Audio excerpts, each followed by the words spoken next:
and blessing, unity with the L-O-V-E. Love is the solution, so set your love free with the L-O-V-E. Further evolution and blessed unity.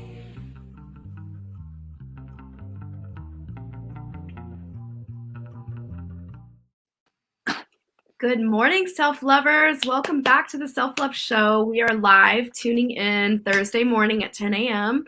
So grateful for your presence, your love, your connection weekly. And thank you for those that tune in. So grateful. And if you're new here, we just want to let you know that there is a YouTube channel. We would love for your support there. Please go plug in, like, share, and subscribe because there's amazing shows and such sacred gems of love, because the umbrella of love, self-love, comes in this wide topic, and there's lots of ways that we all are seeking healing and upgrade to our beingness, right? So that we can be more of our fullness and authentic self-expression. So that's what we've come here to be and do in the awakening of this time and planet on the Earth School. And this show is supporting you in that. So without further ado, we have an amazing guest. I'm going to introduce him. And today's a special day. So grateful. I'm going to just read a little bit of his bio here. So Gordon Xavier will be sharing some principles and practices revolving around conscious creativity, and we'll be zooming in on communication, right? How important is that? Bringing awareness to what communication is and why it is important is his intentions. He specifically will be diving into the art of deep listening. With 10 years experience in the space of personal development and metaphysics, Gordon has dedicated his life to helping people cultivate a sense of clarity, confidence, and creativity by walking the path of a conscious communicator. Yes. Having amassed close to 30,000 subscribers and 2 million channel views on YouTube, his content has helped thousands of people to transform their lives and initiate powerful spiritual awakenings and healing. So without further ado, welcome, Gordon. We are so grateful for you to be here. Hello, happy to be here. Thank you for having me. Yeah. Mhm.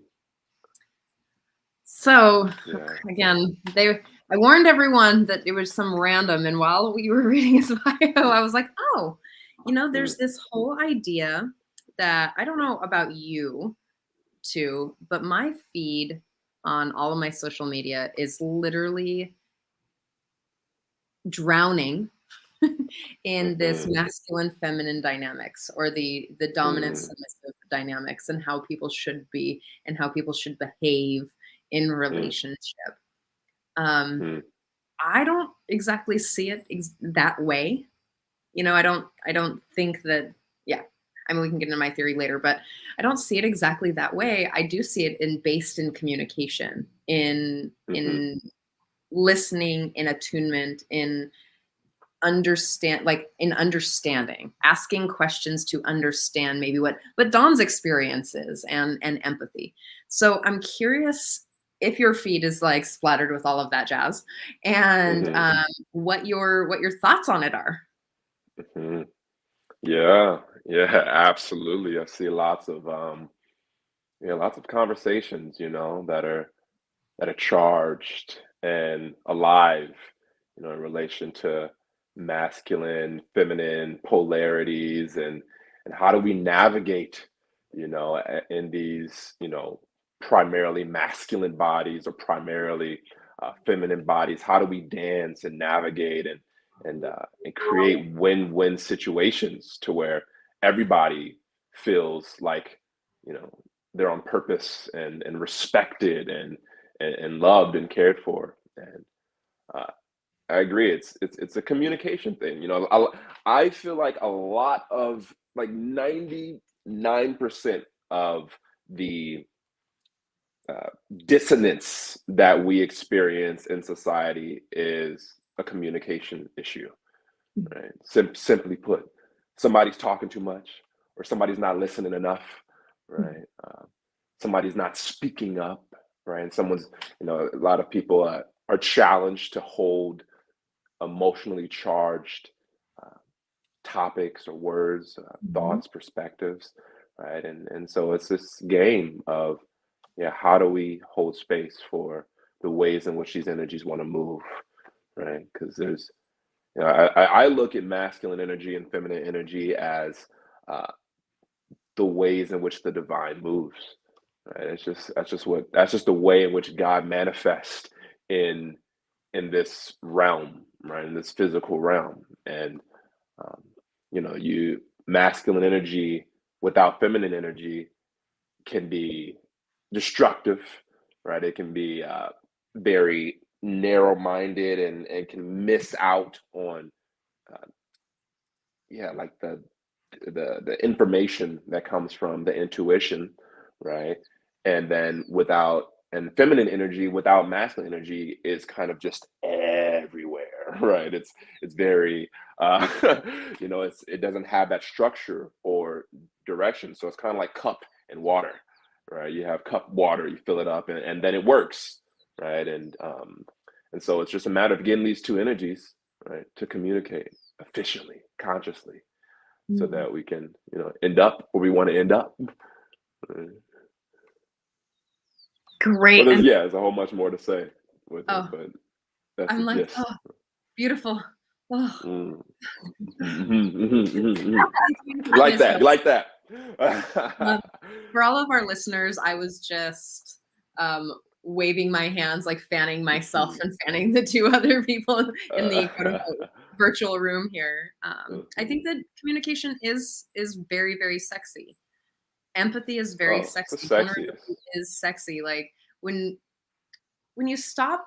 Okay, when I stop, I'm just gonna use my when I stop Yeah. playing into the power dynamic that's kind of like the larger narrative that we've been playing into for a long time. When I stop playing into those roles or into those needs for power play in relationship, what I find Mhm. happens is that I lean in more, and it's more about Mm, I call it creating reality, co-creating mm, reality.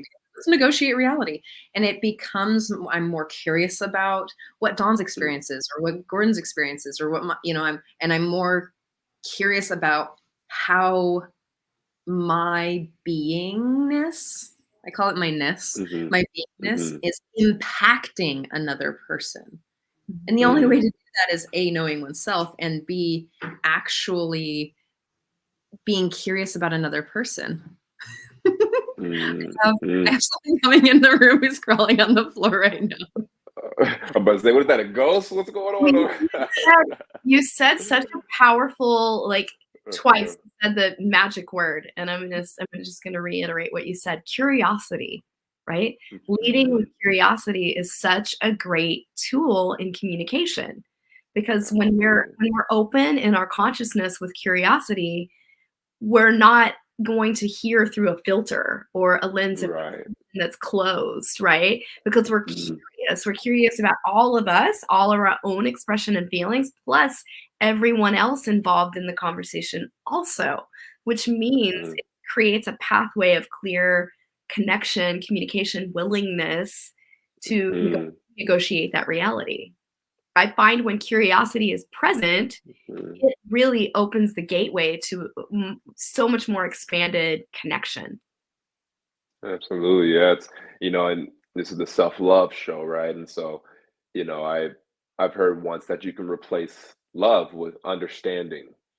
And it's like fully diving into the understanding of another, right? And that is uh yeah, demonstration of love. It's they go hand in hand. When I think of someone who loves me, I think of someone who gets me, who understands me, Mhm. right? And so with that curiosity, it just positions your consciousness to understand, Mm, right? Like, and beautiful. without that curiosity, uh, then yeah, like you said, you'll have to navigate through filters and other interpretations and assumptions and judgments before you can arrive into that receptive place to understand, right? Mhm.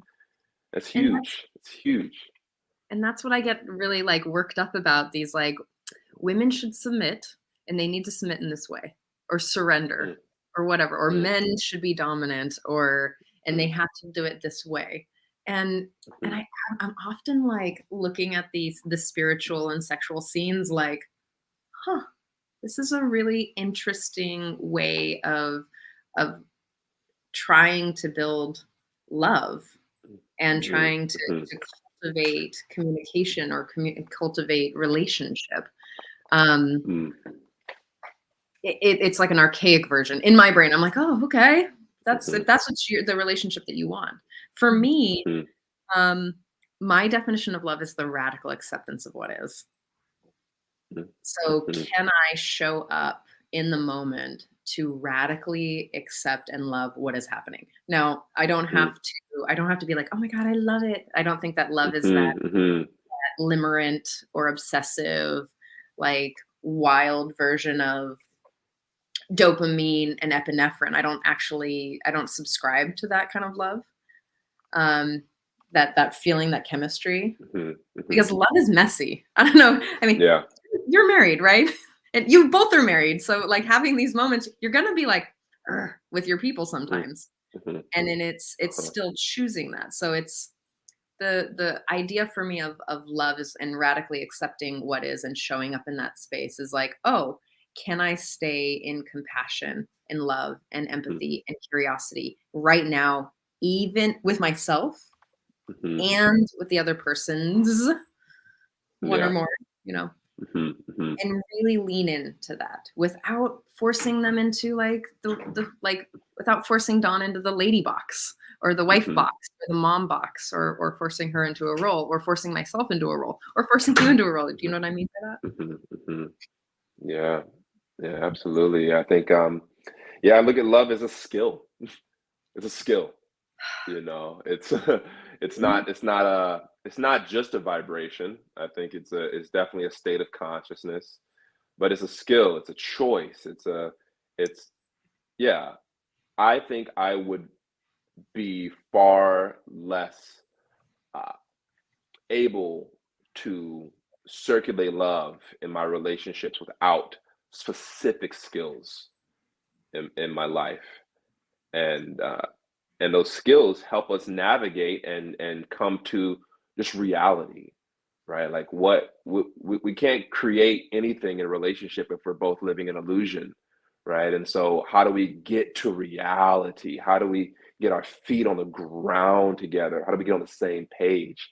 And with this masculine feminine polarity, it's like, you know, what's authentic for everyone, you know, for individuals. For some relationships, like I've been in relationships where the woman would love to submit to me, loves to be in a surrender state and be yielding, soft, feminine, open, receptive, right? And happily receives my masculine penetration, if you will, right? And versus some other relationships, it's not like that, right? And so it's I think it's a matter of having the skill set to be able to see that reality and navigate in that, and then just choose, like, is this what I want? Okay, cool. No. Is this what I want? Yes. Okay, cool.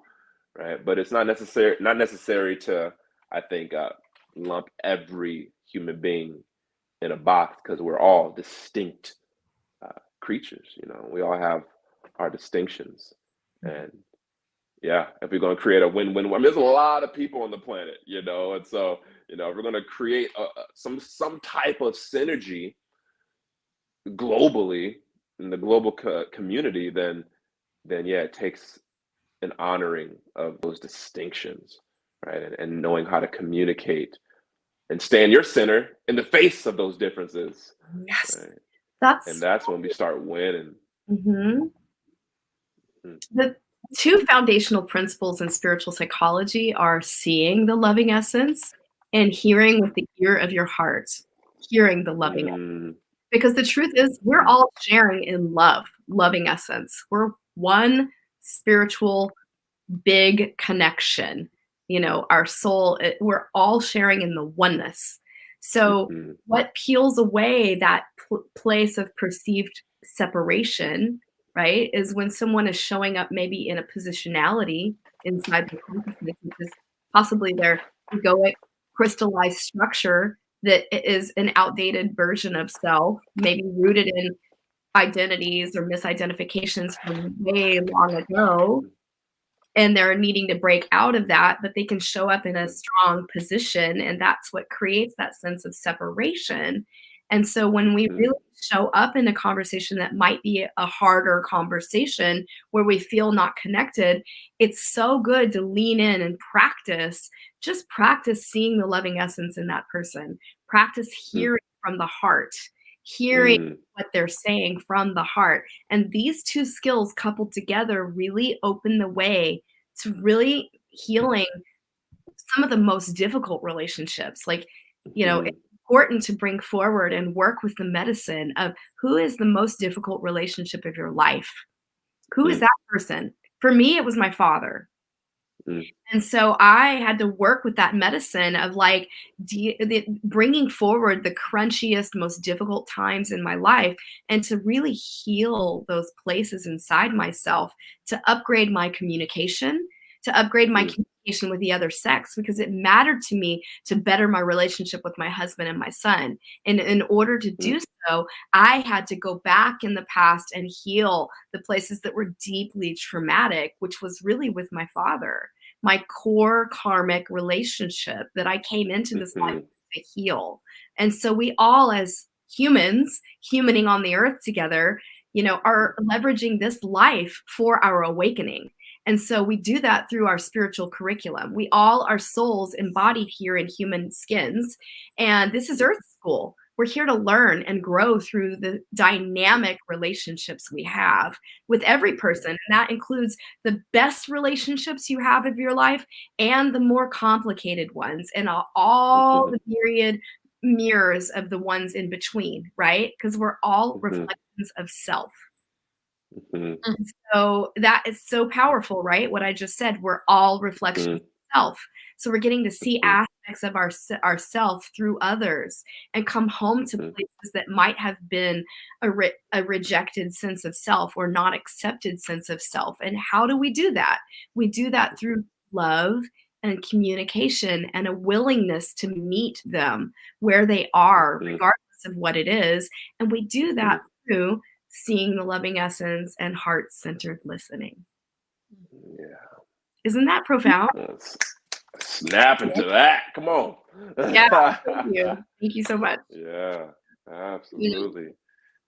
Yeah, and to, in addition to that, yeah, I made this video a while back, talking about living in community, right? Because I live in Hawaii. I live in a intentional community, so about 10 or 11 regular people on this plot of land, and sometimes there's difficult individuals, right, who are just like get caught up in maybe patterns of frustration or whatever it is, and I had to at some point, for the sake of my own sanity, begin to intentionally choose to see the inner child inside Mhm. of these people, right? Because at the end of the day, those we're still those beings, Mhm. right? And a lot of those patterns get crystallized when we're kids, and uh, you know, I've, yeah, I look at us as multi-dimensional beings, and a lot Yes, of the time, yes. what's happening when people are lashing out is it's still unprocessed things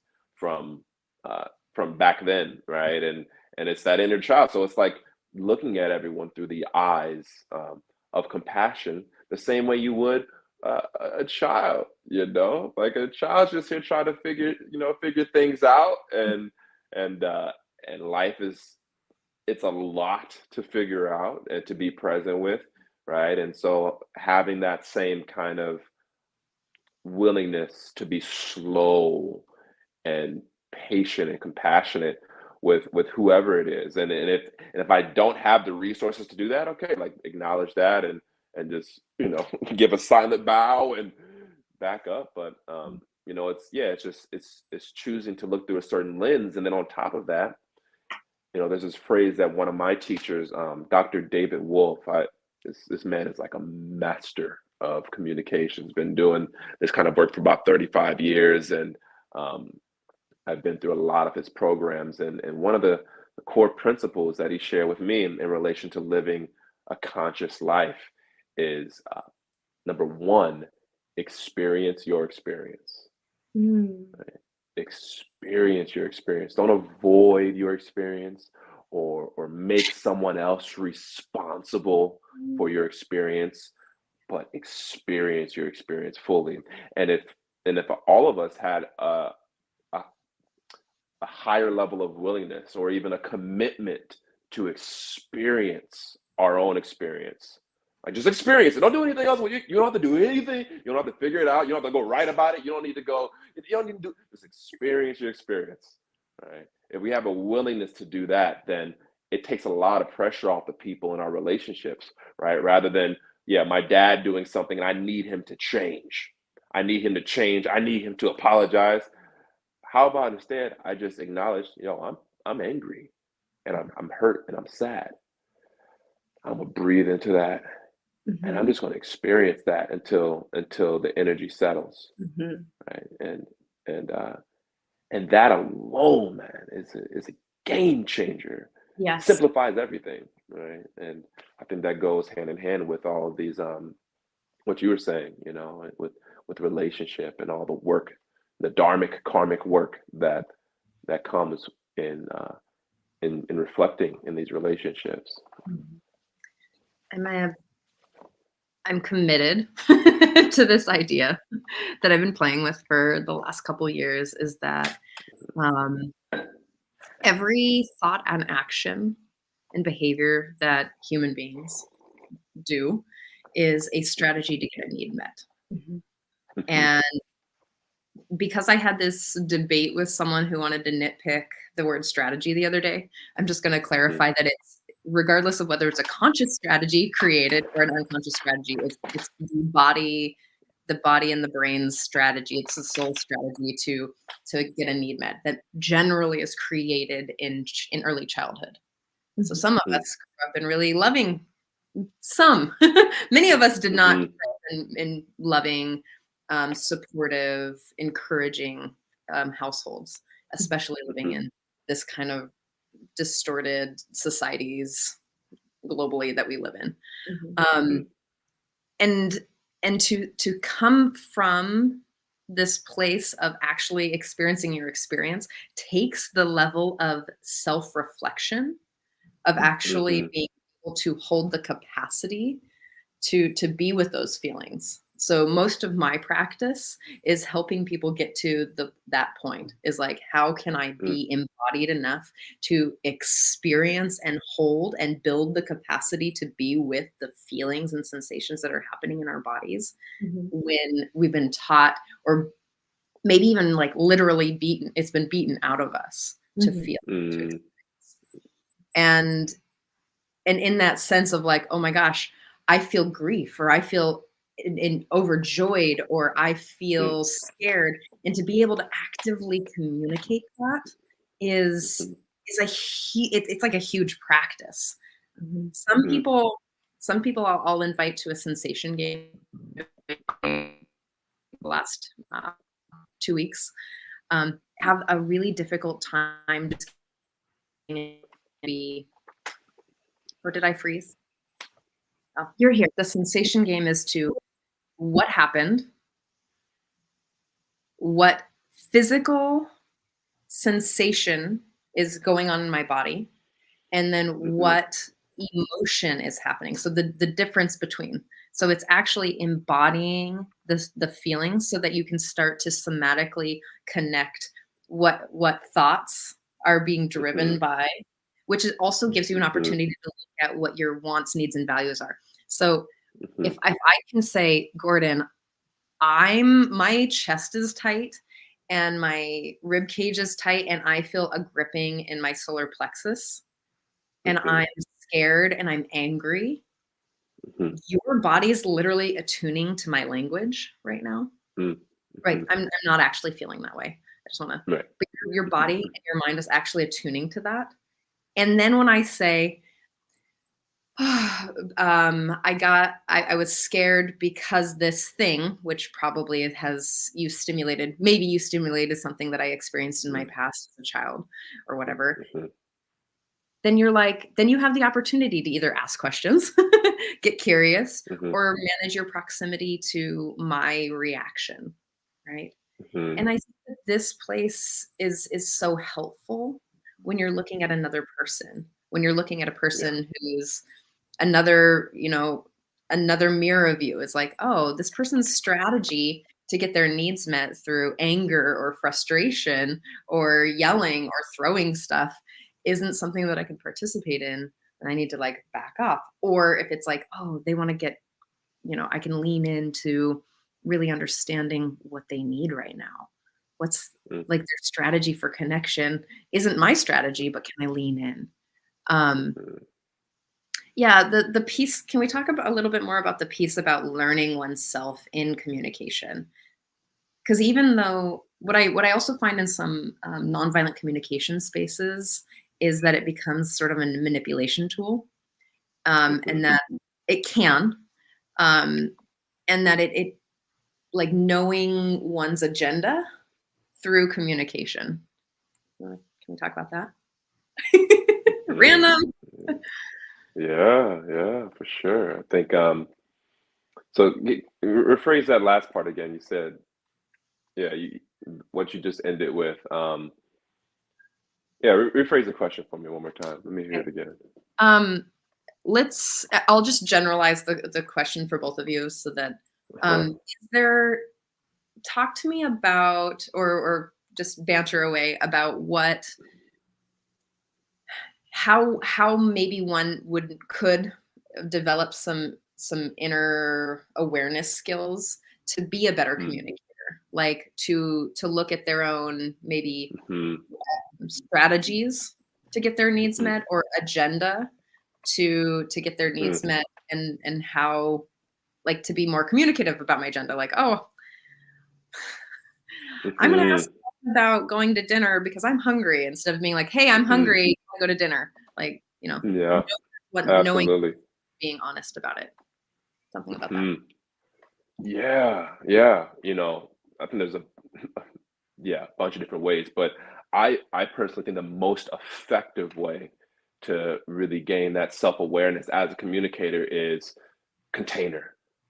Putting yourself in a container to receive that feedback, right? Like there's this analogy I'll use with, potential clients who are looking to receive that kind of uh, shift in their life toward like, okay, what about me is causing me to create or manifest these certain outcomes in my relationship? And there's this analogy, say for example, you and I, Trish, we're sitting down and we're eating a couple salads, right? A couple salads, and and we're enjoying these salads, and in the middle of it, I decide to tell you a joke, right? And the joke lands. It's hilarious. We're both cracking up. We're smiling, right? And as we're laughing, you notice there's a piece of spinach in my teeth, right? But I'm just smiling and laughing, right? I'm feeling so good about myself now that we're laughing about the joke. I call the waiter over, right? And I get the waiter to start hearing the joke. I tell the waiter the joke, but I can't help but notice the waiter's a bit distracted, right? And the waiter's kind of like looking at me weird, right? As I'm smiling and telling the joke, and I get to the punchline, and they kind of just like, all right, well, hey, I got other tables, I got to go. And now I'm sitting here confused, like, yo, I know the joke is funny. Why did my message not get through? Right? Why did my message not get through? And I'm sitting here racking my brain when there's spinach in my teeth. Right? There's something about me that I'm just not seeing. I can't see, in fact, because I don't have the angle. I can't look at my teeth right now unless I have a reflective device, right? And so, in that scenario, when you and I are sitting down, the only way I'm going to get that piece of information revolving around why my message didn't go through is you giving me that feedback, you Mm. giving me the reflection. Hey, dude, I'm pretty sure the waiter was distracted by the big piece of spinach in your teeth. And then I go, oh, and now I can change, right? Yeah. So the same thing works for communication. I've sat in so many containers but from like I said earlier, Dr. David Wolf, and others, but specifically him, who has a wealth, like just like mountains and an archive of knowledge in relation to functional conscious communication. And so I put myself in his containers to get picked apart, and to see myself, right? Sometimes you need someone who has a particular attuned eye who can like see specific kinds of spinach in the tea, right? That Mm, maybe the average person would glance over, right? mhm. And so a bunch of different ways to gain self-awareness as a communicator, but the most efficient I found is, yeah, getting a coach. Like, you want to be a good sports player, you want to be good at basketball, okay, get a coach, right? help Exactly. let them tell you when your elbow is out of alignment when you're shooting, right? And same thing goes for communication.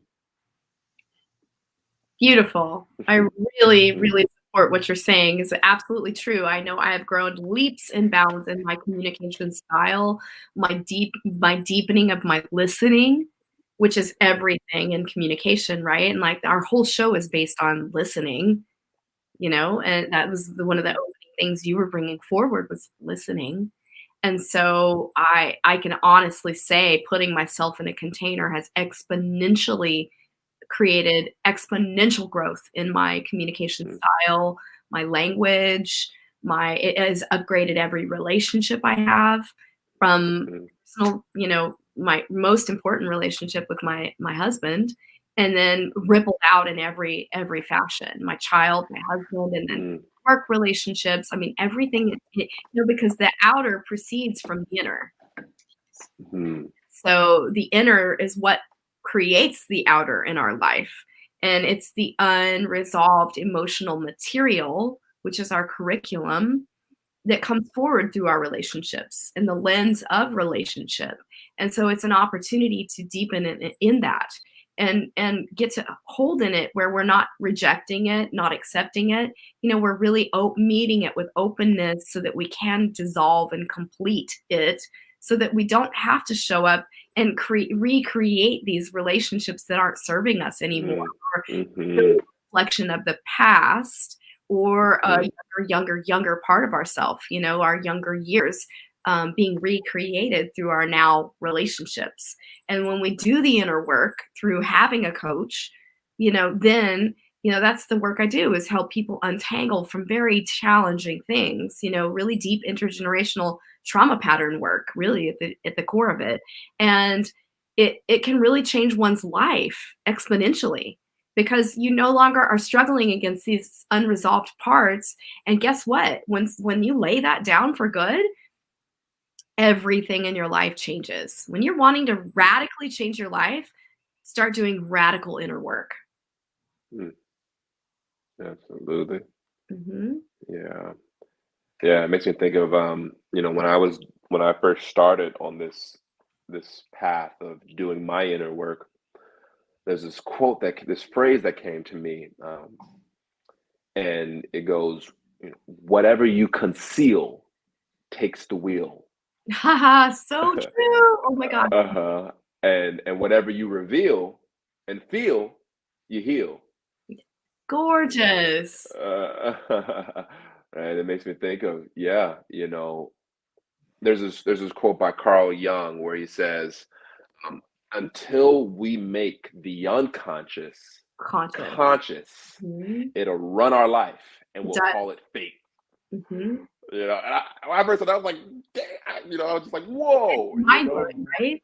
mind blowing, right? And it's so true, and so like a lot of us, we have these experiences in life that we don't want to look at, or finish experiencing, and so what happened is it's unprocessed, or maybe it's a secret, maybe it's a truth that you have in a relationship, and you'll conceal it, and then next thing you know, that thing begins to grow in the underworld, and it grows a little hand and takes the wheel Mm. to actions and to thoughts and to feelings, and yeah, and next thing you know, we're replicating relationships or patterns in relationships, and and then we're like scratching our head like, how does this keep happening to me, Mhm. you know Yeah, and unconscious patterns, they keep playing out, and actually, the dynamic, the family secrets is a very powerful thing to investigate in your Mm, family genealogram, to do actually mm, explore your family genealogram and explore the actual patterns that go on of your mhm, roots and what happened. And it is a mhm, known fact in psychology that one child out of the family unit of the nucleus, the nuclear unit, will act out unconsciously the family secret, unbeknowing. mm.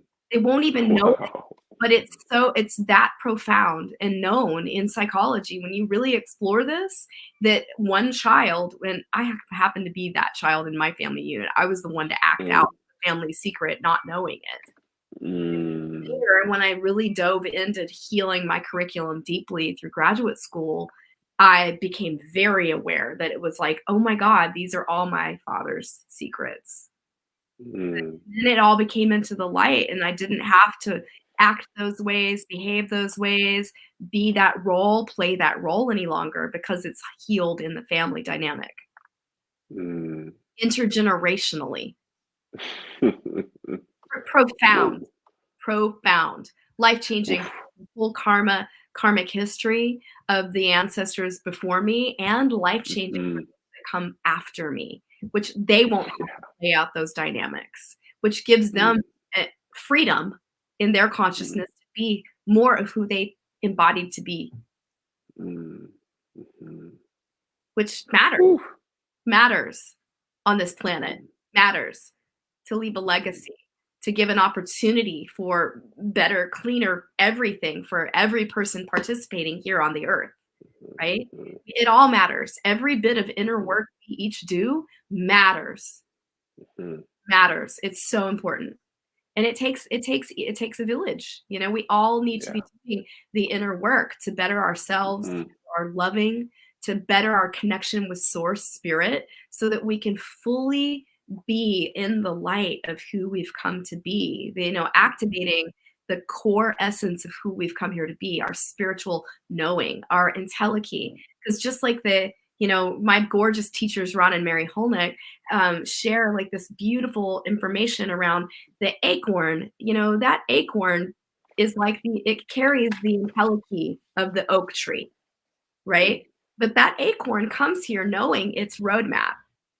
It doesn't have to be given it, it's in it, mhm, right? And we are mhm, like that acorn. We have the mhm, entelechy, the map of our soul, what we've come mm, here to grow through, learn through, embody through, experience, every part of it. And that includes the nuclear family we're born into and the spiritual mhm, lessons we're meant to learn. And each family member will seed in our consciousness aspects that will become patterns that we are destined to heal and grow through and learn. And that mm, forms us to become the person we're here to be. Then we have the mhm, opportunity to step into being the hero or shero of our own mm, journey and break through mm, all that conditioning to stand in the light of who we are, mm, God's mm, love essence. mm. Isn't that powerful? Woo. Come on. That was just like You channel. bringing it through. Bringing it through. Yeah, absolutely. Thank you. Yeah, it's such a it's such a gift what we inherit, even when it comes off as not a gift. But going through the process, it's so rich, so rich, so rewarding. And yeah, it's I just over the last couple of months I went through had a really tough experience, contracted a disease called rat lungworm out here Oh, in on the lands of Hawaii. And it's a long story short, it's a parasite that gets in your body through foods on the land, and they reproduce in the brain. And so my nervous system, central nervous system, I mean, just excruciating pain for 2 months nonstop, right? And I share this because over those 2 months, pain was my guru, right? Like pain was my guru. And I mean, in the morning when I would wake up, all throughout the day, when I go to bed at night, all throughout my sleep, and and it really illuminated to me. It really it gave me no choice but to surrender and receive the pain. Mhm. And in that experience of receiving the pain so deeply, I got to perceive pain as upgrades Wow. to my consciousness and to my mindset and to my like a re yeah a recalibration of my value system. and and I, that goes across the board for me now. I look at life, right, and the pain that that we inherit ancestrally, right, and in our present day relationships, if received, such incredible upgrades and gifts are laden within that. and um, and so that came to mind, as you were sharing uh, just the grand unfoldment, the grand unfolding of our human story, and Mm. that's a huge piece that um, I feel like is at the core of it. It's what do we do with pain? What do we do with this the pain that comes up in life, and and so that's a big piece of the work I do is, and I'm sure all of you do, is like guiding people, to not avoid that pain, but to experience the pain fully and then learn how to communicate in it and through it and Right. and with it, right? And um, Wow, what a shining example you are, because you would not know this by looking at you. You don't look mm, like you just had been through this transformative, deeply transformative experience, I hear. And mm, God bless your mm, health. Like, I'm just gonna send you extra light for your yes, brain and everything going on for your physical wellness. And it sounds like you're overcoming it, is what it sounds like to me. yeah, oh yeah, my body's doing a lot better now.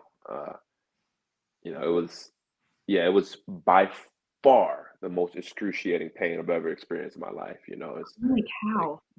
worms moving around in my brain, Oh my and so like goddess. my migraines, and I mean the weirdest pain, weirdest nervous system pain, joints, and the image, and it was just nonstop, and a lot of people don't walk away from it. It can be quite deadly, um, and so, yeah, I just feel so like graced, Yeah, blessed. grace, grace, grace.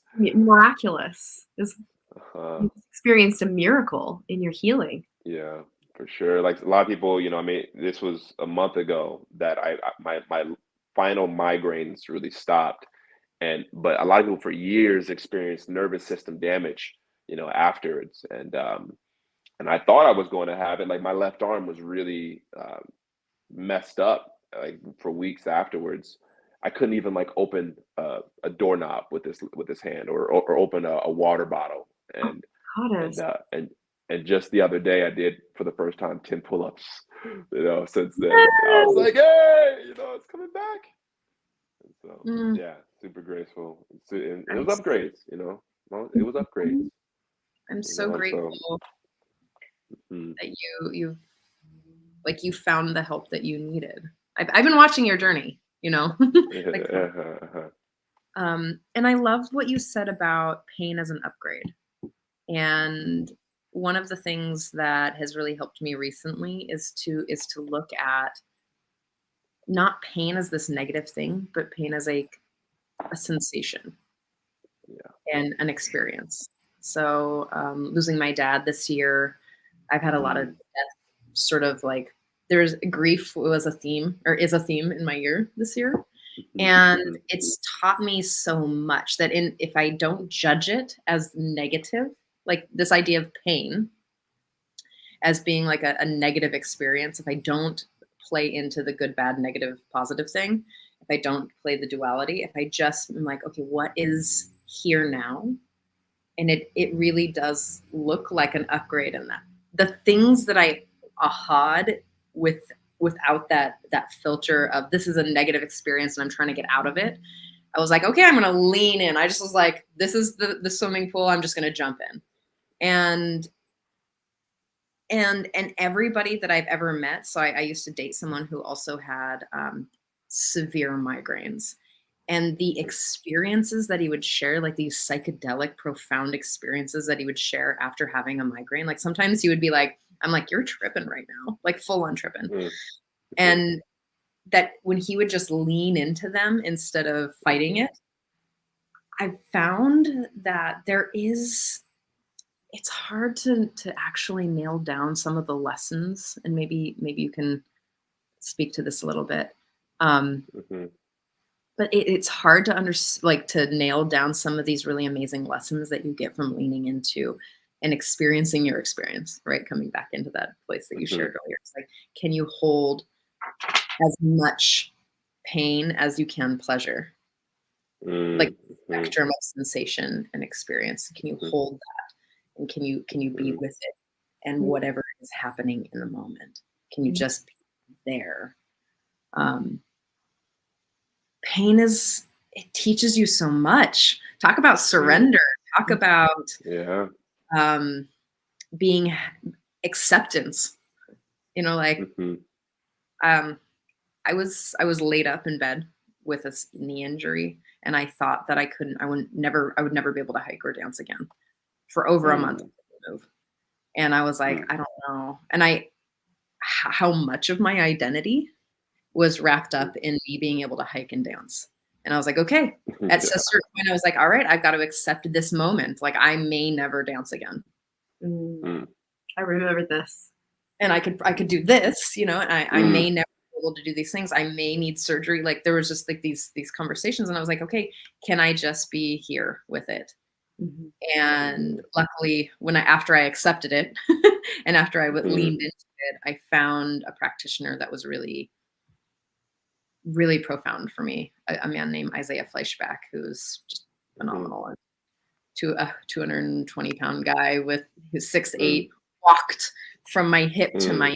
mashed my muscles to a point where I just cried for 2.5 hours, and it was Mm. profound for me. So that lesson of surrender, talk about like surrendering into the moment and being with and letting, not judging the pain, but actually loving it. Mhm. Mhm. It's a profound place Yeah. to be there Yeah. rather than run from it. Mm. Yeah. Yeah, it kind of goes with the theme that we were talking about, It's like just another word for surrender, it's just listening, Mhm. you know? Just listen. The pain is speaking right now, and I'm just gonna listen to it. Mhm. I don't want to hear it. I don't want to hear what it has to. I'm gonna listen, Mhm. you know, because it wants to be heard apparently, Mhm. and there's gems hidden Yes. in that pain. Mhm. There's information, there's wisdom, there's truth, there's uh, guidance in it, and yeah, just listening to it. I think that's why as collectively we're seeing all these patterns, you know, resurface, and it's just an unwillingness to listen to what hurts, and to not like react to it and go do something about it, but Yes. to just digest it, Mhm. right? Like through listening. And yeah, and I think my nervous system has healed the way it has because of my choice to listen so deeply to the pain when it was present. And I Mm. think if I would have resisted it more, I probably would have more nerve damage than I do right now. And Powerful. yeah. Powerful to hear that. That is Mhm. transformational and so powerful. Mhm. I just wanna praise and acknowledge you, that your wisdom and the knowing inside to be with the pain. Like you fully dropped into a state of surrender. You surrendered more than you ever, ever, ever have, it sounds like. And that Mhm. actually created the avenue to truly heal for you. That's Mhm. powerful. Yeah, thank you for that. Yeah, I For really sure. thank you so much for that story and sharing. I know that it is medicine Yeah. for someone out there listening or watching. Like, how many of our viewers have had a very traumatic, painful experience in their life that has been hard to deal with, right? We all have as humans. I mean, birthing my son and having to push my son for push for 4 hours straight.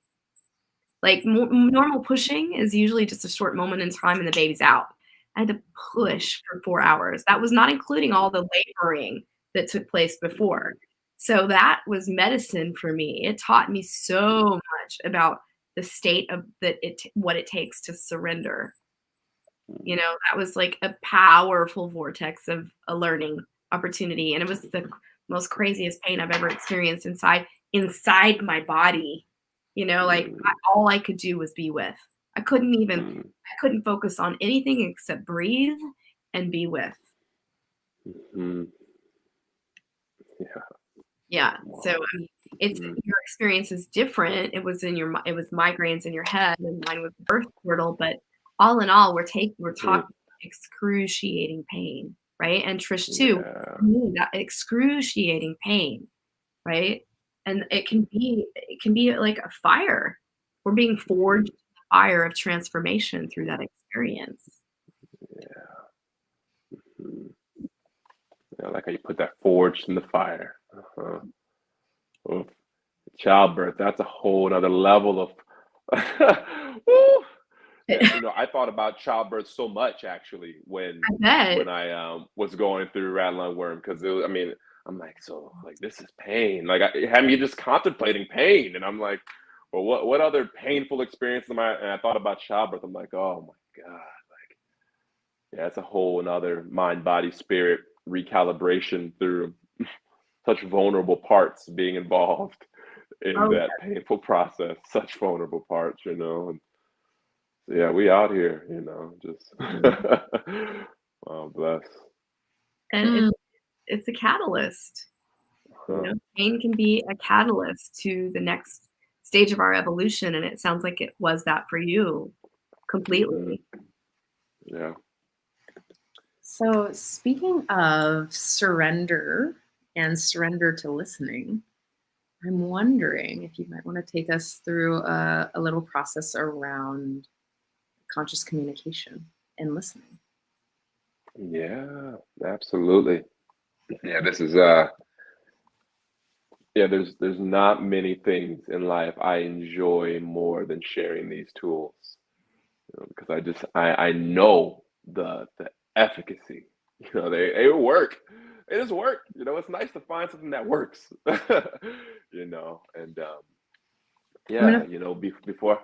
Mhm. I'm gonna put you up just to talk for a moment. Yeah, yeah, yeah. So what I specialize in is specifically, it's not nonviolent communication, but it's conscious communication. So some people go, "Well, what is that? What does that entail?" Right? Well, first off, I like to define my perspective in relation to communication. What is communication? And when I first came across this word, I broke the word down and see the three parts. And you have uni, cation. And come, the prefix come means with or together, where uni means one or oneness, and then cation infers there's some kind of process. So you put it back together and you have the process of coming together as one. Right? And so yeah, this was like a huge realization for me. Like, and it made me realize everything is some form of communication, right? Some form of coming together as one. Um, mind and body right now. There's a communication happening. If that communication is thrown off, there's going to be more dissonance and not as much of a synergy between mind and body, right? There's a communication between our minds and our bank, right? Like what is the communication like there to that's resulting in a particular number showing up in that bank account, right? And so I began to examine communication, and then when you throw conscious in front of it, conscious just means aware, right? Or present, or awake to something. So the art of conscious communication is being aware of the way in which I'm communing with life. And if I'm unconscious in my communication, well, that means I'm going to be arriving at places in oneness because we're always communicating. That means I'm going to be arriving at places, in oneness that maybe I didn't intend to arrive. So, if I'm in a relationship and there's a lot of unconscious communication, meaning, uh, I'm, it's hard for me just to stay awake and aware in challenging situations, and I go off in my head, or I start thinking of stories or interpretations, and now I'm unconsciously leaking those out in my communication. It may lead to being with my partner and arriving at a place, oneness in frustration, right? And or we may arrive at a place of oneness in separation, ironically. Have you ever like felt one with your partner in the experience of feeling disconnected? And so the what I found to be the biggest bridge for, you know communication isn't what I say. It's not me saying the right things to whoever it is I'm talking to, but it's the quality of my listening. And I found that to be, uh, foundational to, is this relationship going to thrive or not? And so with one of you, if you'd be open to it, I'd love to demonstrate some unconscious communication, um, and create some contrast for what conscious communication can look like. And maybe if one of you would like to share a goal in your world, maybe a goal that you have and a challenge around the goal, and I'll respond how I respond. Sure. I would love to. Yeah, let's do this. So, I think for me, I'm in great service. I have a full container, full with clients, full with a group program, and I'm wanting to grow past that, right? But then there's the You want to grow, time past challenge. I mean, isn't that the dream though? Like Me, having as many, clients, having a full it, container. I mean, what it, more can it you is. need? I'm wanting to actually create more of a team, and learn to balance. I mean, I'm doing it. This is the thing, I'm doing it, but Mhm. there's a place of expansion still being there's an invitation of expansion here still, you know? Yeah, same in my business. I could really use a team right now. It's just been me and another friend, and yeah, it's hard. It's hard doing it just yourself, and yeah, you So need a team to take it to another level. I'm really been in a surrendered state, asking spirit to like open to receiving the next level of. So I've been doing the inner work, I'm because I know that the inner creates the outer, right? So it's like, okay, I'm just being with that conversation inside so that the opening Yeah. can occur.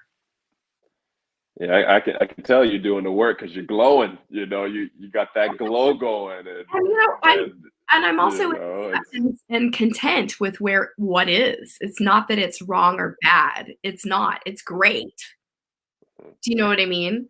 So I'm not seeing it through the eyes of this is wrong or bad and it needs to change, because it doesn't. I am so grateful and so and grateful.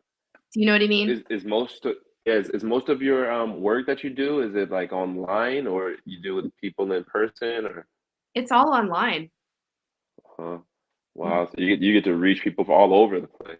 Uh-huh. Yeah, I have clients from in the East Coast, I have clients all over, and this year I launched and created a program, a group program. So it was my first time. I'm closing the container soon.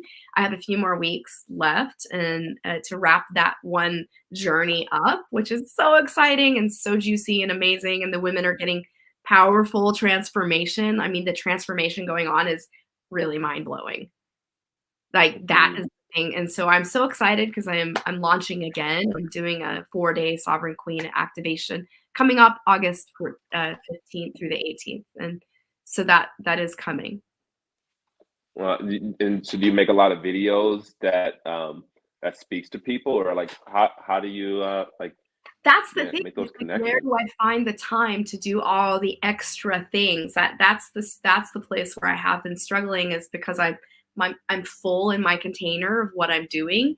To find the time to actually give more time to, like, those things. It's, plus I'm married and I have an 11-year-old as well. Mm.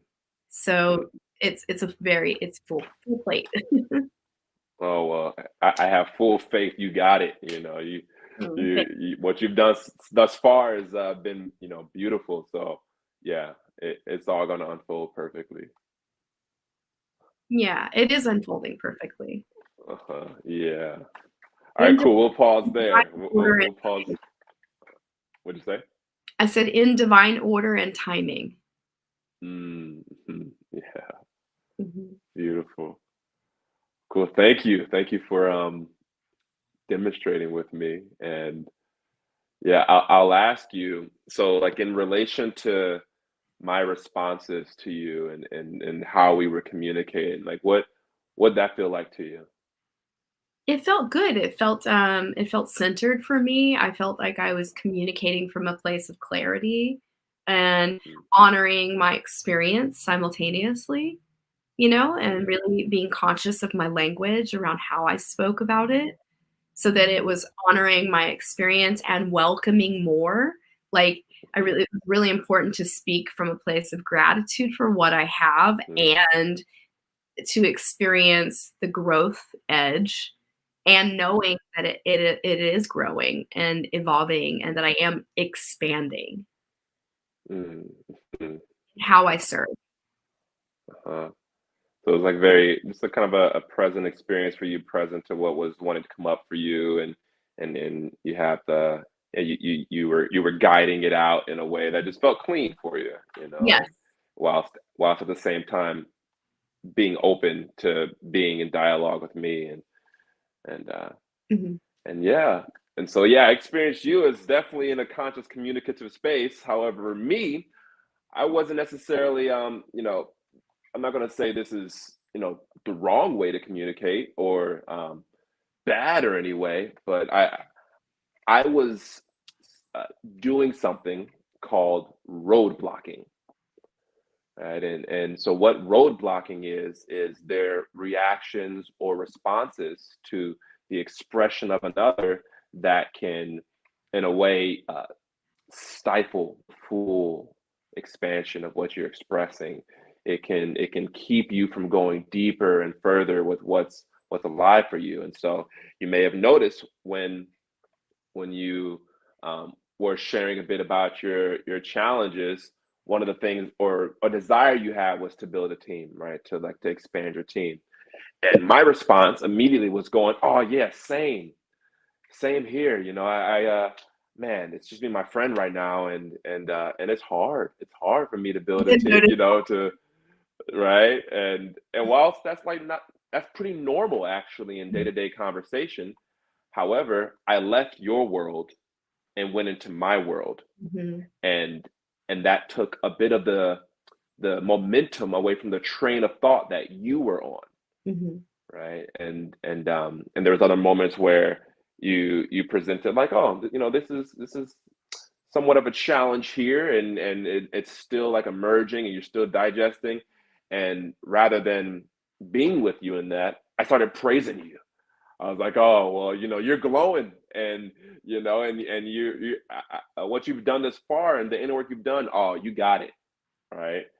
And while my intentions may be good there, and uh, it may be like amazing to hear. You're like, thank you for that reflection. it can still, once again, like roadblocks stifle the Mhm. depth of where we go, Mhm. right? And so this Great, is something that like say it again. great example. Hmm. Mhm. Yeah, right. And so these are, when I first learned this, it was like taking a red pill of like taking a red pill in communication, because I was roadblocking everybody. You can, and this is something I expand on with my clients and really like dive deep into. But you can roadblock with praise, you can roadblock with questions and almost Mm. like interviewing people. You can roadblock with like relating and storytelling, or there's so many different ways, opinions or judgments or warnings. These can all be things that take the individual who's expressing out of connection with what they're expressing, and now they're holding space for you. Mhm. I Right. did notice that I had to be hyper aware of the way I was communicating through our experience. I was really conscious of staying very connected to, and that's because I'm a good communicator, right? For Right. someone that Right. maybe isn't doesn't have as much communication like experience, it would be a roadblock, but it didn't allow it inside myself as a roadblock because I was very, very conscious of directing Mhm. what I was saying in the moment. Absolutely. I noticed that too. I noticed normally when I do this demonstration, it's easier to get someone derailed, and you know, but with you, I noticed that. I noticed you were just staying present like and continuing your train of thought, regardless of me not being fully present with your train of thought. Uh-huh. Can I ask a question? Yeah, go for Yeah. it. Um, now that I'm seeing this, um, I'd love to talk like just can you give some examples of how this shows up? So I'm going to ask a question in this is so the other day I was in a class and I hear this happen all the time with people with like deep healing classes. It's like, oh my gosh, I think you're great. Like the person will share something, a deep insecurity or a challenge that they're going through, and it'll be like a Hmm. bypass. Oh, you're doing great. Like this Yeah. encouraging, empowering moment. Like, oh, you're doing Hmm. great. You're a beautiful person. You're gonna da da da. And I was like, Yeah. my thought, because I'm not afraid of the shadow or the dark. I'm like, is Right. that actually helpful? Like that was my thought. I was like, is this Right. person actually Right. moves through the? And I ended up asking them a question. I was like, "Can I actually ask a question that's not like gonna praise you or pat you, but can I ask you what is under that?" Beautiful. Hmm. And the person looked at me like, "Wow, that was such a great question." And I was like, Mm. because I didn't want to. And okay, so here's the question. The question is sometimes or when people derail, or what did you call it? It was called roadblocking. When people are Hmm. roadblocking, is that more about their own discomfort with the person's discomfort? Absolutely, Absolutely. absolutely. Bingo, Yeah, ding, ding, ding. So it is a yeah, bypass. but yeah, when I'm roadblocking, it's about me. It's not Yep. about the other person. It's either to, and I'll share another version of listening here in a moment that's going to add a little more contrast and depth to this. But yeah, it's when I roadblock, it's about me. I'm Yep. I'm reacting to their pain and not wanting to be in it with them. Or maybe I'm just curious. Maybe I'm just like curious about something else. Maybe it sparks a train of thought, something they say, and I'm asking about that, to satisfy my own curiosity, and I could have in that process kind of abandoned the ship, Mm. of where they're going, you know, and this isn't, once again, it's not a bad thing. Sometimes that's just an authentic response, but when you're in an emotionally charged situation in your relationships, Mhm. that's when roadblocking can exasperate the situation. Mhm. You know, a wife comes in like, hey, you keep coming home really late, and I asked you to call me, and you didn't. And husband responds, "Oh, you're just being paranoid," right? Or it's like, "Oh, don't worry, it's fine." You know, that can exasperate the situation and not support the concern or the fear, whatever it is that's coming up for her, and getting processed and Yeah. cleared, right? And so if Trish, if you want to do a demonstration with me now, Sure. and I'll invite you to do the same prompt. Just what's a goal in your world that you have, and maybe a challenge revolving around it, and I'll respond consciously this time. Okay.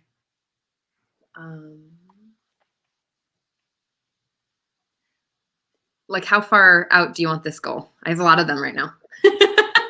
Whatever feels most alive. Whatever feels most alive. Okay. My goal is to relaunch this. So I'm relaunching everything and pulling it all together right now in the next 2 weeks. Like, that's my website. That is this work that I'm doing in the world. Like, everything that I didn't know what I was really wanting to do, but now I'm and I want to relaunch before I start school. Yeah. And challenges Getting clear. Challenges are some of the challenges that presented themselves before was finding the right copywriter and the right branding manager. People, like, I looked for 9 months to find someone who is aligned with my values. Luckily I found the right people. It just takes, my time frame or the things that I want. I often surrender to those moments of like, okay, this is how the universe wants to unfold. There's many people involved here.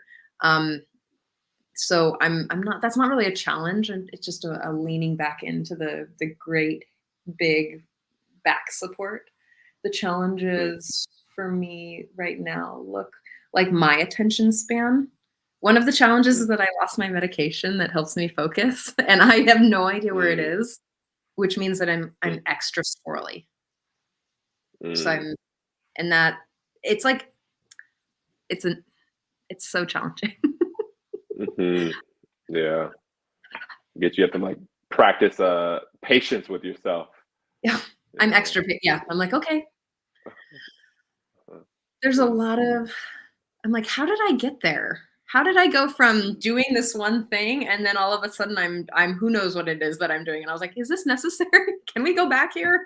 And that is one of the things that I'm a little challenged by. And the other piece is reminding my brain to not play the negative game, because of the life that I've lived, it automatically goes into the like, and I'm like, I love you and I see where what you want, and you're afraid, and I don't think this is actually helpful and necessary or even true.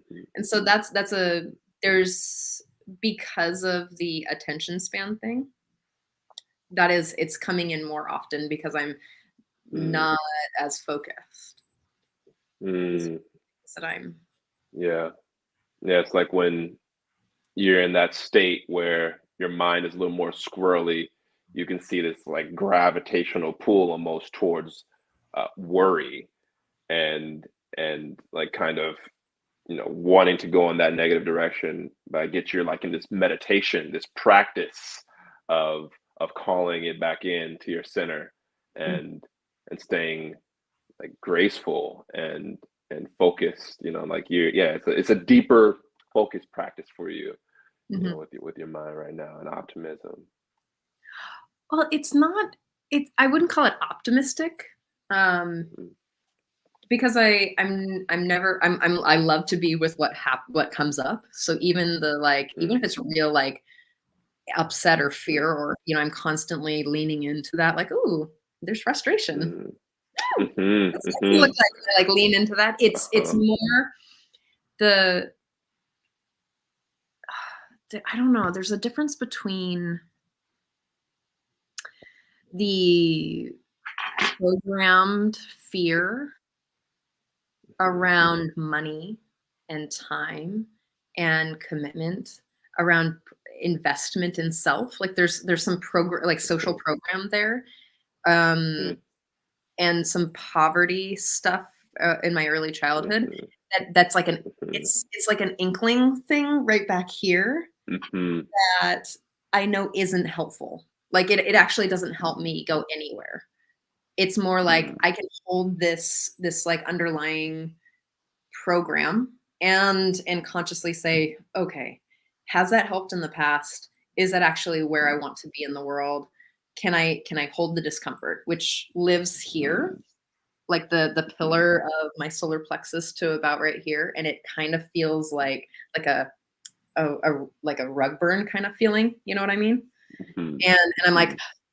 can I breathe into it Mhm. and be with the what is conscious, what I know it to be correct? Like Mhm. I can hold that discomfort Mhm.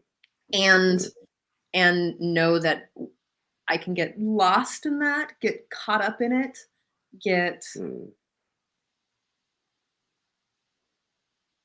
hijacked by this Mhm. old program, or I have the opportunity to be with that, hold that, and know that there's these things that I continue to do. So it's like choosing Mhm. where my attention is going without being optimistic. Like I don't need that. I'm like, ooh, I'm gonna Mhm. feel the discomfort. And is it helpful? Is Mhm. it working my Mhm. process forward? And is it moving things forward? Do I need to sit with that some more? Mhm. Yeah.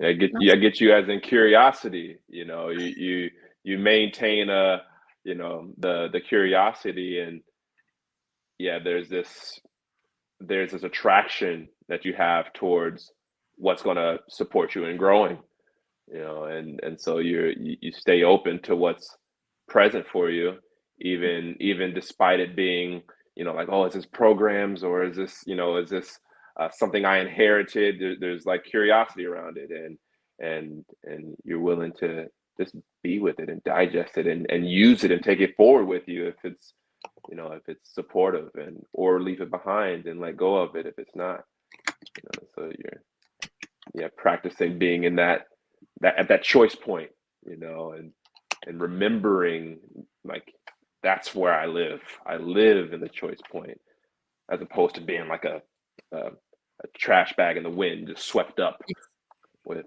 from the feelings and thoughts. yes. Thank you. Cool. Well, let's pause there. Yeah, yeah. So thank you for, yeah, sharing your world with us here. Yeah. So what'd you notice about my communication, in either one of you? What'd you notice about the way in which I was communicating with you, Trish, this time? There's a lot of reflection. Like your body language was leaning in. I Mm, could sense. I saw you were attentive. mm, Um, the way that your head was moving meant that you were really like listening and curious. Um, I could also see, like see the inner process of you reflecting on what my experience was. You were listening from my seat rather than your mm, seat looking in. That makes sense. mhm. Yeah, for sure. Yeah. And so, and what internal experience did you have in like being reflected? Oh, I was like, oh, this person's here with me. Mm, I was like, mhm, oh yeah. Like I felt there's I'm gonna use this word safety, but I'm gonna explain the somatic experience around that for me, and which is like I could feel some opening mm, in mhm, here. I felt like a little opening, and I also mm, felt that the pillar of that kind of relax. mm, Um, mhm, what I meant by that for the people who are listening is that I was using both of my hands, sort of like a rug burn to like a burn where you're creating friction, mhm, and that's what I was using before. And so when I was saying that that part is relaxing, it's like slowing down. There's not as much heat or as much friction, that I felt like Mhm. you were there with me, rather than Mhm. me explaining like my solo reality on my own. Mhm. You were actually, again, like stepping into my Yeah. space with me. Mhm. Like I had a journeyer Mhm. with me. Yeah.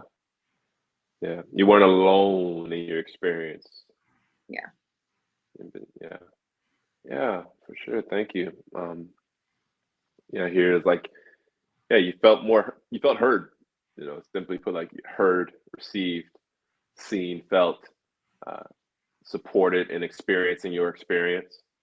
Right. And so, the skill that I displayed there is a skill called empathic reflective listening.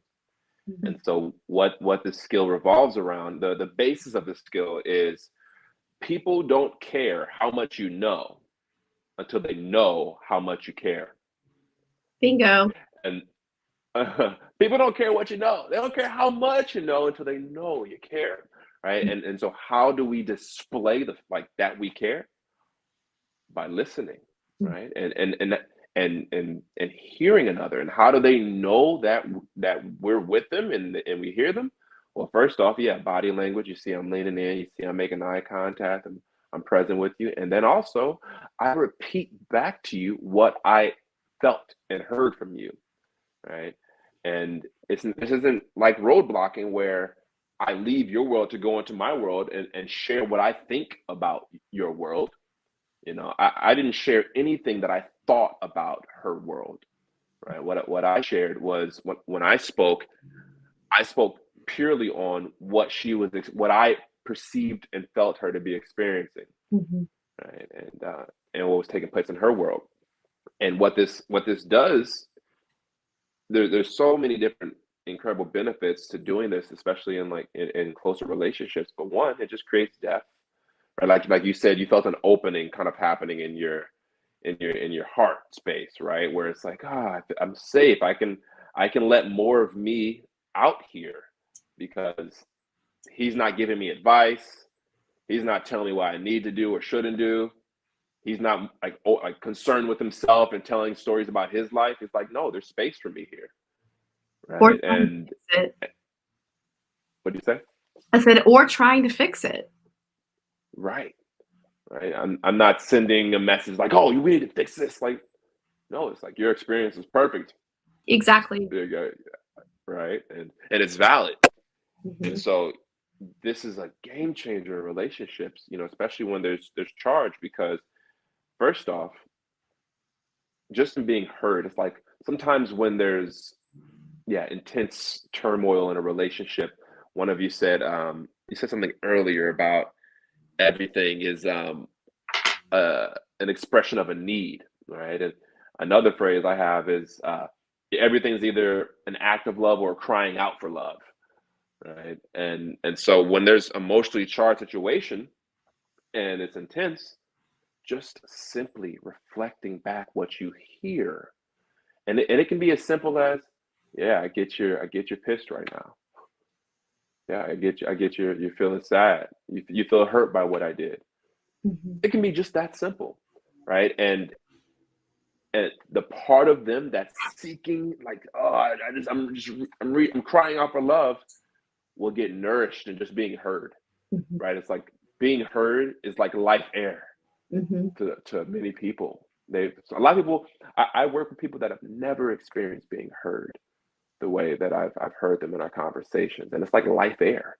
And they're like, I can breathe, right? And it diffuses the emotion that's present. Like you said, the opening, you felt that clenching kind of in the chest area, kind of just dissipate a bit. It's like being heard. It diffuses energy like no other, right?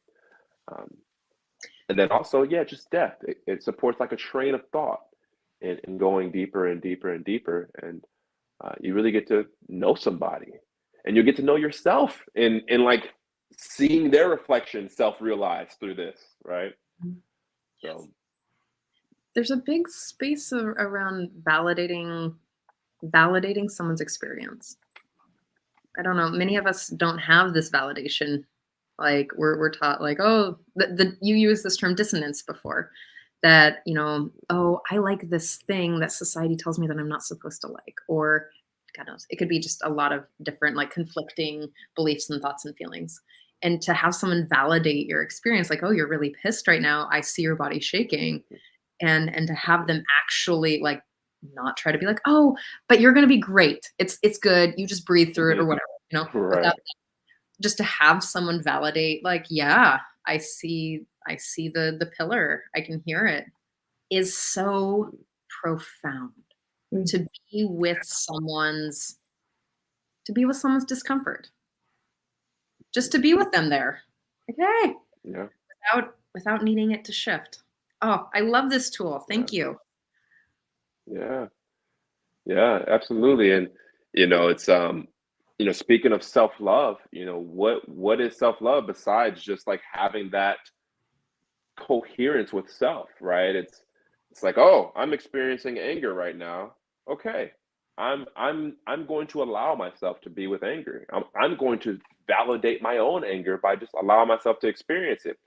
Well, people that don't have that quite in place yet, when they're heard in this way, and they're not experiencing me do what they're doing to themselves, but they're experiencing me like, yeah, you're angry right now. Some of them go, well, I'm not angry. And it's like, oh yeah, you're not, and they're like, actually, yeah, I am angry, right? Because and they soften into it, and then energy moving, right? And they're able to circulate and be more embodied just from being heard. Right? And one thing I wanted to point out too is, one of the reflections I gave you, Trish, it sounds like it wasn't accurate. One of the reflections, like, you're like, oh, I said optimism, and you're like, no, it's not like optimism. And then you went into this realm of like really getting more precise on what it is you're experiencing. And so it's like, for those of you listening to this tool, when you start applying and practicing this, you don't have to do a perfect reflection. You can reflect wrong. That's awesome, because then they're going to go, no, it's not that. And then they can like get even more refined. And I've had some of my clients have the coolest breakthroughs after I give them a reflection that was inaccurate. Because then they're like, well, no, it wasn't this, it was, and they're like, actually, it's this. And they just realized, they just self-realized in a way that they wouldn't have otherwise, right? And so, yeah, and like I said, I do a lot of work around this, and so this is like a really small crash course on this tool. But if anyone listening is interested in expanding upon this, feel free to reach out to me, because I think and this is great for coaches, or just, yeah, if there's turmoil in relationships, the biggest gift we can give each other is self-realization. And there's, in my opinion, there's no better way to support someone in their own self-realization by, I'm gonna withhold my advice for a moment and just listen to you and allow your own inner wisdom and advice to come up, and you can see yourself and feel yourself and hear yourself. And so, yeah. And if you're wanting to learn more about Gordon, you can go to YouTube and type in his name, Gordon Xavier, GordonXavier.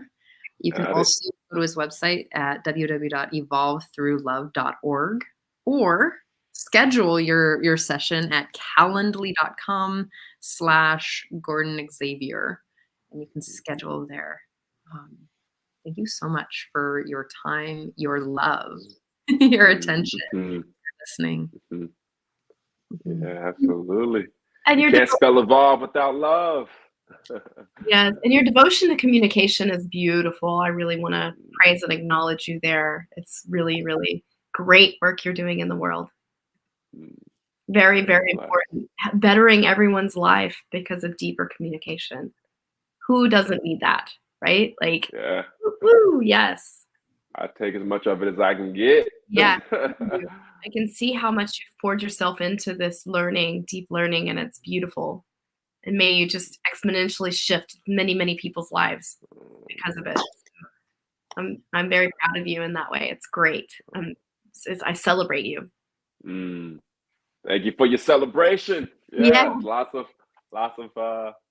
time and love and presence going into the cultivation of communication and sharing it. And so, I appreciate it. If follow me, check out the YouTube channel. I'm gonna be posting for the first time in a couple of months tomorrow. Woo-hoo! Since right long I took some time off, and I'm actually gonna be posting about the story of that tomorrow. So check it out, and some other realizations revolving around pain, and if anyone would like to, I offer something called reflection sessions, and it's a sliding scale of $0 to $100.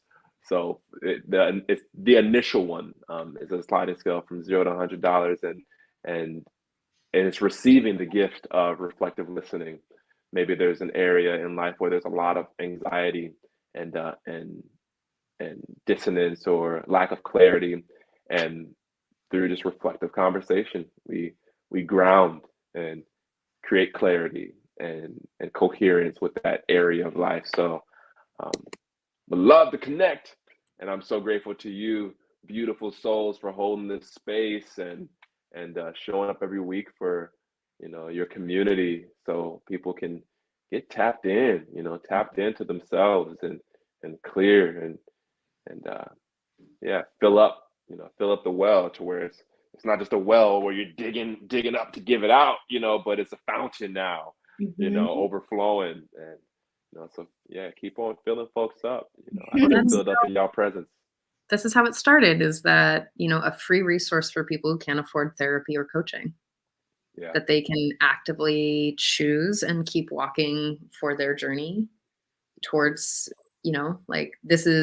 access is really important in the world, especially when there's so much financial, there's just difference.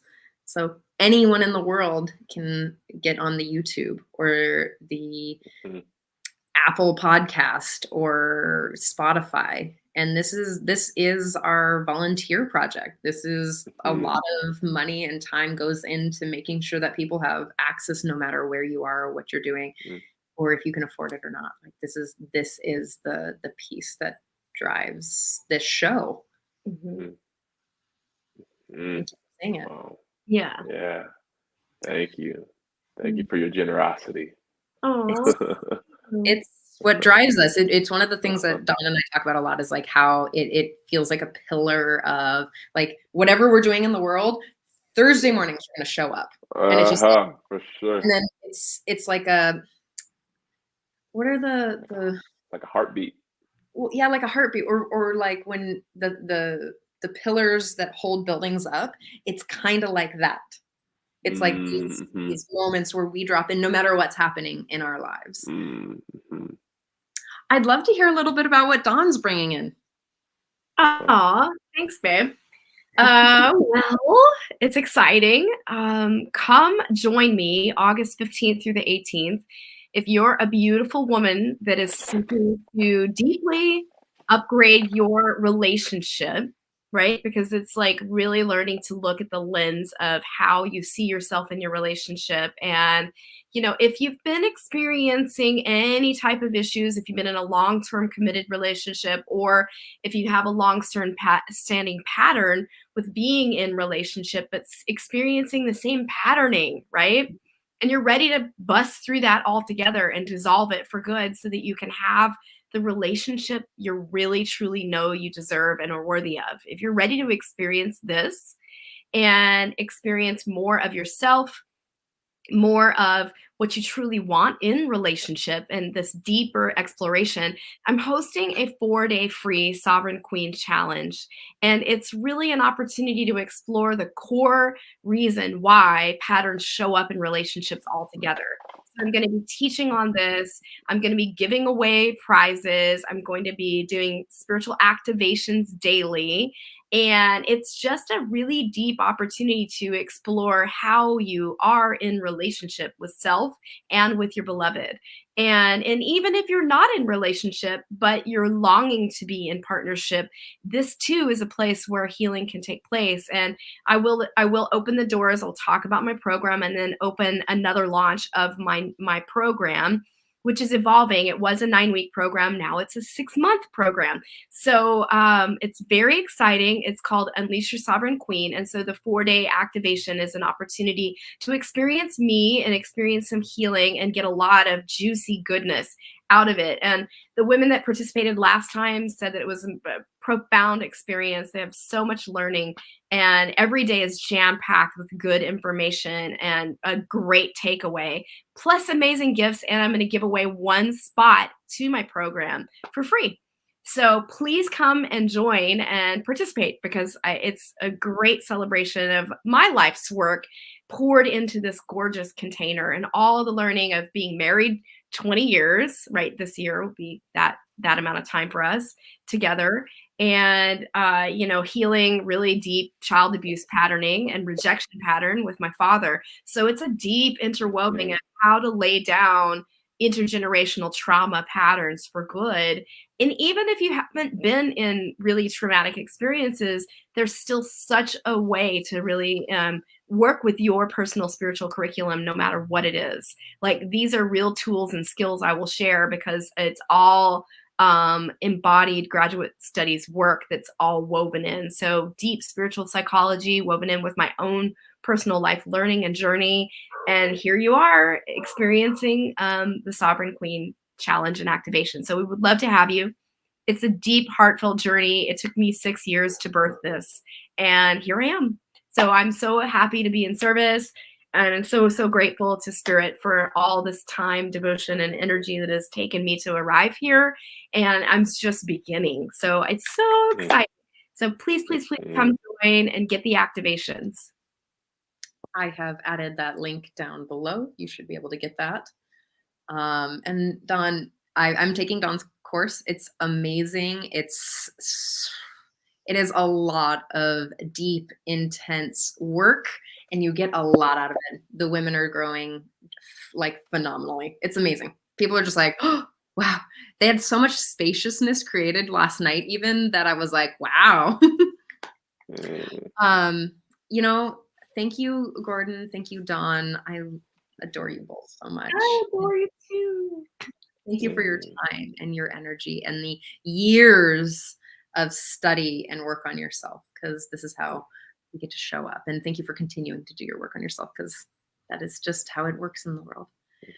I'd love to say thank you to Sign Network for running us out on 60 different pages today, as well as Scott Katamas, Love Coach Academy, and the Global Peace Tribe for just showing up. Thank you all for watching us on YouTube, Facebook, and now listening to us on Spotify, Apple Podcast, and all the places that you get your podcasts, soon to be a radio station. So thank you so much. And we will see you next week, Thursday morning, 10 a.m.